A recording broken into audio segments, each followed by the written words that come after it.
Selamat datang dalam program Baca Alkitab Setiap Hari oleh GBI Jelambar Timur bersama saya, Julianto Gunawan. Lukas pasal 4. Pencobaan di padang gurun. Yesus yang penuh dengan Roh Kudus kembali dari sungai Yordan lalu dibawa oleh Roh Kudus ke padang gurun. Di situ ia tinggal 40 hari lamanya dan dicobai iblis. Selama di situ ia tidak makan apa-apa dan sudah waktu itu ia lapar. Lalu berkatalah iblis kepadanya, "Jika engkau anak Allah, suruhlah batu ini menjadi roti." Jawab Yesus kepadanya, "Ada tertulis, manusia hidup bukan dari roti saja." Kemudian ia membawa Yesus ke suatu tempat yang tinggi, dan dalam sekejap mata ia memperlihatkan kepadanya semua kerajaan dunia. Kata iblis kepadanya, "Segala kuasa itu serta kemuliaannya akan kuberikan kepadamu, sebab semuanya itu telah diserahkan kepadaku, dan aku memberikannya kepada siapa saja yang ku kehendaki. Jadi jikalau engkau menyembah aku, seluruhnya itu akan menjadi milikmu." Tetapi Yesus berkata kepadanya, "Ada tertulis, engkau harus menyembah Tuhan Allahmu, dan hanya kepada Dia sajalah engkau berbakti."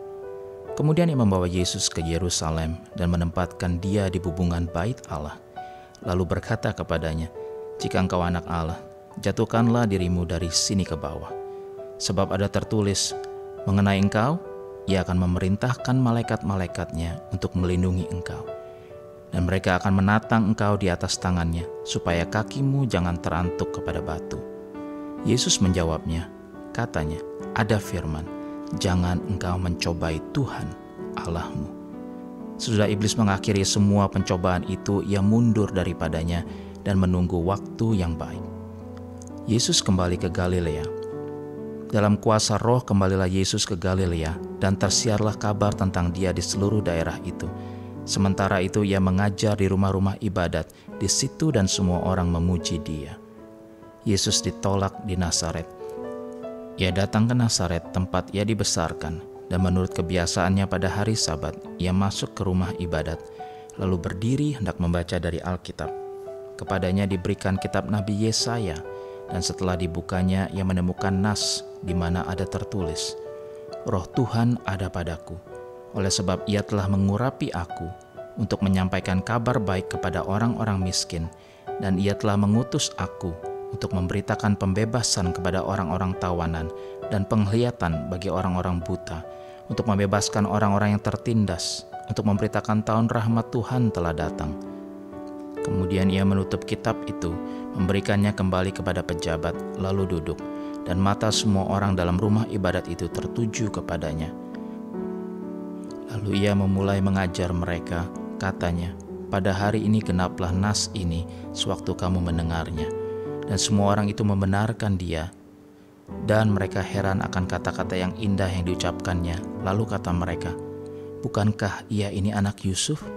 Lalu berkatalah ia kepada mereka, "Tentu kamu akan mengatakan pepatah ini kepadaku, 'Hai tabib, sembuhkanlah dirimu sendiri.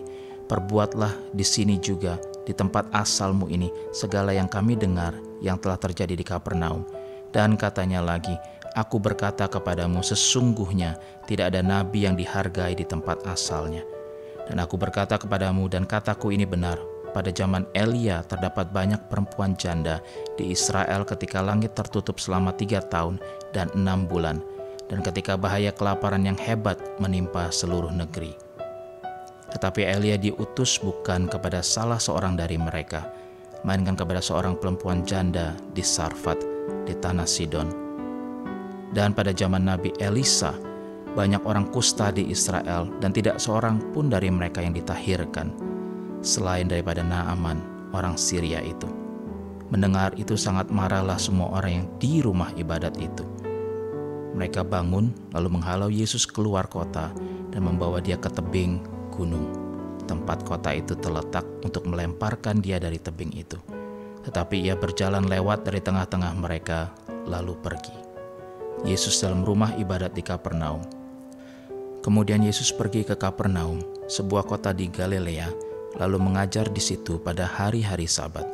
Mereka takjub mendengar pengajarannya, sebab perkataannya penuh kuasa. Di dalam rumah ibadat itu ada seorang yang kerasukan setan, dan ia berteriak dengan suara keras, "Hai engkau, Yesus orang Nazaret, Apa urusanmu dengan kami? Engkau datang hendak membinasakan kami? Aku tahu siapa engkau, yang kudus dari Allah." Tetapi Yesus menghardiknya, katanya, "Diam, keluarlah daripadanya." Dan setan itu pun menghempaskan orang itu ke tengah-tengah orang banyak, lalu keluar daripadanya dan sama sekali tidak menyakitinya. Dan semua orang takjub, lalu berkata seorang kepada yang lain, katanya, "Alangkah hebatnya perkataan ini, sebab dengan penuh wibawa dan kuasa ia memberi perintah kepada roh-roh jahat, dan mereka pun keluar." Dan tersebarlah berita tentang dia kemana-mana di daerah itu. Yesus menyembuhkan ibu mertua Simon Petrus dan orang-orang lain. Kemudian ia meninggalkan rumah ibadat itu dan pergi ke rumah Simon. Adapun ibu mertua Simon demam keras, dan mereka meminta kepada Yesus supaya menolong dia. Maka ia berdiri di sisi perempuan itu lalu menghardik demam itu, dan penyakit itu pun meninggalkan dia. Perempuan itu segera bangun dan melayani mereka. Ketika matahari terbenam, semua orang membawa kepadanya orang-orang sakitnya yang menderita bermacam-macam penyakit. Ia pun meletakkan tangannya atas mereka masing-masing dan menyembuhkan mereka. Dari banyak orang keluar juga setan-setan sambil berteriak, "Engkau adalah Anak Allah." Lalu ia dengan keras melarang mereka dan tidak memperbolehkan mereka berbicara, karena mereka tahu bahwa ia adalah Mesias. Yesus mengajar di kota-kota lain. Ketika hari siang, Yesus berangkat dan pergi ke suatu tempat yang sunyi, tetapi orang banyak mencari dia, lalu menemukannya dan berusaha menahan dia, supaya jangan meninggalkan mereka.